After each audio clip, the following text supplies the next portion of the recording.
सपेरे की कहानी। एक गांव में श्याम सिंह नाम का एक ब्राह्मण रहता था। श्याम सिंह के घर के बाहर एक सपेरा रहता था। वह सारा दिन बीन बजाता, सांपों को नचाना चाहता और पैसे कमाता था और रात में श्याम सिंह के घर के बाहर ही सो जाता था। श्याम सिंह की पत्नी अंधी थी और उसके 10 साल का एक बेटा था जिसका नाम सज्जन था। सज्जन रोज सपेरे को देखा करता था कि कैसे उन्हें अपने वश में कर लेता है। एक दिन सज्जन ने अपने पिता श्याम सिंह से कहा कि मैं भी बड़ा होकर सपेरा ही बनूंगा। बस क्या था, श्याम सिंह गुस्से से लाल पीला हो गया। उसने सपेरे से कहा, तुम यहाँ से भाग जा, मेरा बेटा तुझे देश के सपेरा ही बनना चाहता है। उसे पढ़ाई लिखाई का तो कुछ काम नहीं, उसकी माँ अंधी है और बाप भी बूढ़ा होने वाला है। उसे ही नहीं पता कि उसे अपनी खेती बाड़ी देखनी है, पढ़ लिख कर बड़ा आदमी बनना है, बल्कि उसे तो तुम्हें देख देख कर सपेरे बनने की इच्छा होती है। श्याम सिंह ने सपेरों को बुरा भला कहा और उसका सामान बाहर फेंक दिया और दरवाजा बंद कर लिया। अगले दिन सुबह उसने देखा कि सपेरा अपनी पोटलियां बांध कर जा रहा है। जब सपेरे चला गया, उसने सारे आंगन में गंगाजल छिड़का और तुलसी का पौधा लगाया। कुछ दिनों के बाद एक दिन सज्जन बीन बजा रहा था। श्याम सिंह ने उसको देख लिया। उसने उसको इतना मारा और सा, नालायक, पढ़ने लिखने से तो गया, बीन बजाना सीखा है, ये किसने दी थी? सज्जन ने कहा, जो सपेरे चाचा हमारे घर के बाहर रहता था उसी ने दी थी। श्याम सिंह ने तोड़कर फेंक दी और उसकी उंगली मरोड़ी की उसकी उंगली ही टूट गई है। जो जोर से चिल्लाने लगा। श्याम सिंह पर कोई असर नहीं पड़ा। उसकी अंधी पत्नी आई। अपने बच्चे को छुड़ाने के लिए श्याम सिंह ने कहा, और क्या दे गया है वो नालायक? सज्जन ने कहा कि एक भभूत दे गया है, लगाने से सांप बस में हो जाता है और पता नहीं है। श्याम सिंह ने उसके हाथ से भभूत की राख भी साथ दे और उसको बहुत मारा। उस दिन के बाद से सज्जन चुपचाप रहना लगा, ना किसी से बोलता है, ना खेलने जाता अब और ना ही पढ़ने जाता, बस घर में पड़ा रहता।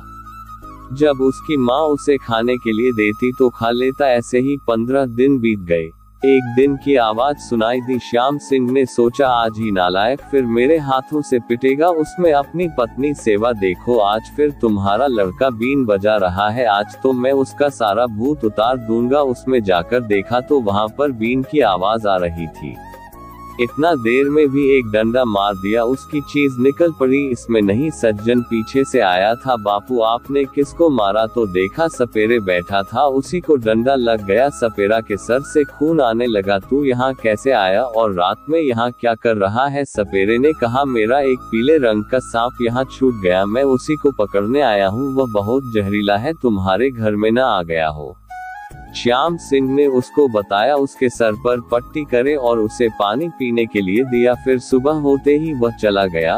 उसके बाद से श्याम सिंह को डर लगने लगा। अगर उसे कोई पतली चीज दिख जाती तो वह सोचता, अरे ये तो सांप है। रामलाल सोचने लगा, काट लिया तो क्या होगा? श्याम सिंह अपने चबूतरे पर बैठकर सोच रहा था कि सज्जन आया, बहुत धीरे धीरे आवाज में डरता हुआ बोला, बापू, क्या मैं इस सांप को पकड़ लूं? रामलाल बोला, तू कैसे पकड़ेगा? सज्जन बोला, बापू, मुझे भी बजानी आती है और मैं इसे पकड़ लूंगा। वैसे भी आप हर दिन इसी का डर रहता है, अगर यह सांप मैंने पकड़ लिया तो फिर डर भी नहीं रहेगा। श्याम सिंह ने कहा, ठीक ही कह रहा है, पर इसके बाद तुम बिन को हाथ नहीं लगाओगे? सज्जन ने कहा, कभी नहीं लगाऊंगा। सज्जन ने एक खाली बढ़ा लिया और एक हाथ में डंडा और बीन बजाने लगा। बजाते बजाते एक सांप उसके घर में आ गया। उसने कपड़ा बांध लिया। वह अपने बापू से कहने लगा, मैं इसे बाहर नहर में, आप अब घर से न निकलना।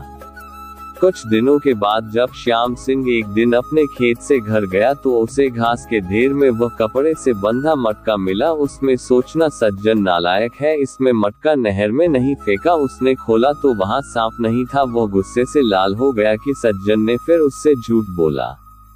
श्याम सिंह चिल्लाता हुआ घर आया। बोला, कहाँ है नालायक? उसकी माँ ने कहा, पता नहीं। उसने देखा तो सज्जन मरा पड़ा था, उसके गले में सांप लिपट रहा था और उसके गले में काटने का निशान था। काम धंधे कर चक्कर गया। उसकी पत्नी तो अंधी थी। जब उसने बताया तो दोनों रोने लगे। धीरे धीरे ऐसे ही 8 साल बीत गए। अब दोनों पति पत्नी चुप रहते थे, ना किसी से बोलते ना ही कुछ करते थे। उनका एक ही बेटा था जो सांप के काटने से मर गया था। एक दिन एक सपेरा बीन बजाता आया। श्याम सिंह ने सपेरे की आवाज सुनी। उसने दरवाजा खोला तो देखा सपेरे के साथ एक 7-10 साल का लड़का है, उसके गले के काटने का निशान है और उसकी एक उंगली टूटी हुई है। श्याम सिंह ने सपेरे से कहा, क्या ये तुम्हारा बच्चा है? सपेरे ने कहा, नहीं, ये तो मुझे कहीं से मिला था, छोटा सा था पर यह मुझसे भी अच्छी बीन बजाता है। अब श्याम सिंह को बीन से नफरत नहीं थी, उसने कहा, बेटा बजाओ। उसने बहुत अच्छी बीन बजाई और सांपों को नचाया। श्याम सिंह ने कहा, यह मेरा ही बेटा है जो वापस आ गया है। श्याम सिंह ने उस लड़के से कहा, बेटा अब घर कब आओगे और मुझसे कब तक नाराज रहोगे?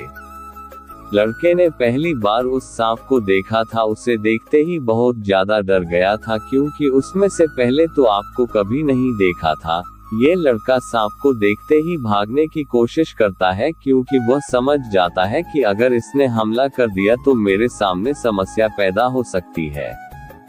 इसलिए वह रुकने के लिए बिल्कुल भी तैयार नहीं था और भागता हुआ वह अपने घर पहुंच गया। उसके बाद उसने अपनी माता को बताया कि मेरे पीछे सांप पड़ा हुआ। ये सुनकर उसकी माता बहुत ज्यादा डर जाती है। कुछ देर में उसके पिताजी आते हैं और कहते हैं कि तुम बहुत ही घबराए हुए लग रहे हो, ऐसा क्या हुआ? तो लड़का बताता है कि मैंने आज सांप को देखा कर मेरे पीछे पड़ गया था, जिसकी वजह से मैं बहुत ज्यादा थक चुका हूँ। उसके पिताजी कहते हैं कि तुम्हें घबराने की जरूरत नहीं है, मैं देखता हूँ कि वह सांप कहाँ पर है।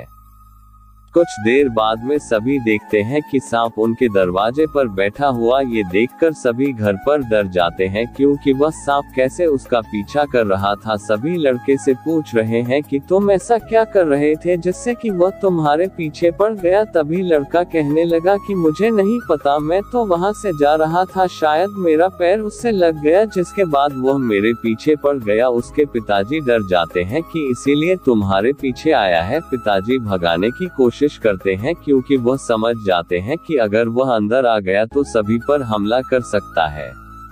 कुछ देर बाद वह वापस चला जाता है और उसके पिताजी समझाते है कि भले ही तुमने अनजाने में ऐसा किया, लेकिन फिर भी तुम्हें इस बात का ध्यान रखना चाहिए कि तुम्हें किसी भी जीव को परेशान नहीं करना चाहिए। अगर तुम ऐसा करते हो तो वह बदला लेने के लिए हमेशा पीछे पड़ जाते हैं, इसलिए उनसे दूर ही रहना चाहिए। उस दिन के बाद उस लड़के ने कभी किसी जीव को परेशान नहीं किया था। लड़का जानता था कि उसने उसे भी परेशान नहीं किया था, यह अनजाने में हो गया था। उसने इस बात का ध्यान नहीं दिया था जिसके कारण उसके पीछे पड़ गया था। इसलिए जीवन में कभी भी किसी जीव को परेशान नहीं करना चाहिए।